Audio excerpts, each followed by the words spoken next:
ফিরে আসছেন নেইমার। সুখবর ব্রাজিলের জন্য, আগামী অক্টোবরে বিশ্বকাপ বাছাই পর্বে ব্রাজিলের ঐতিহ্যবাহী 10 নম্বর জার্সি পরে মাঠে নামবেন তিনি। তাই ব্রাজিল ভক্তরা এখন খুশি, কারণ ব্রাজিলের এই ঐতিহ্যবাহী জার্সিটি নেইমারের অনুপস্থিতিতে যে অসম্মানের শিকার হয়েছে, এখন তা আর হবে না।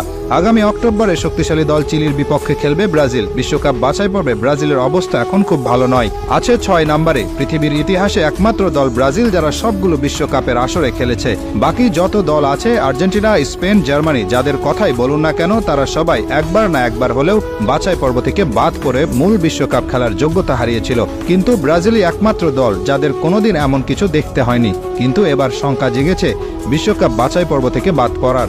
আর তাই এমন সময়ে দলের প্রাণভোমরা নেইমারের দলে ফেরার এমন ঘোষণা আশা জাগিয়েছে ব্রাজিল ভক্তদের মনে, কারণ নেইমার কি জিনিস সেটা সকলেই জানে। নেইমার এমন একজন খেলোয়াড় যিনি একাই পারেন একটা ম্যাচ জিতিয়ে নিয়ে আসতে। বর্তমানে ব্রাজিল দলে যারা আছেন তারা সবাই মিলে যত গোল করেছেন, নেইমার একাই করেছেন তার চেয়ে বেশি। নেইমার 127 ম্যাচ খেলেছেন ব্রাজিলের হয়ে, সেখানে গোল করেছেন 79টি আর অ্যাসিস্ট করেছেন 59টি। আর এই হলুদ জার্সি এবং ব্রাজিল দলের জন্য নেইমারের যে পরিমাণ ভালোবাসা আছে তা আর কারণেই। কতটা ভালোবাসা থাকলে ইনজুরিতে থেকেও নেইমার দলকে সমর্থন দিতে সাধারণ দর্শক হিসেবে সুদূর সৌদি আরব থেকে চলে এসেছেন আমেরিকাতে। শুধু ব্রাজিল দলে কেন, সারা বিশ্বে এমন নজির খুব একটা দেখা যায় না। 2টি ম্যাচেই তিনি ছিলেন স্ট্যান্ডে, ব্রাজিলের গোলে উৎসাহ দিয়েছেন, উল্লাস করেছেন, এমনকি ছিলেন ড্রেসিং রুমেও। কোস্টারিকার সাথে প্রথম ম্যাচে ড্র করেছিল ব্রাজিল।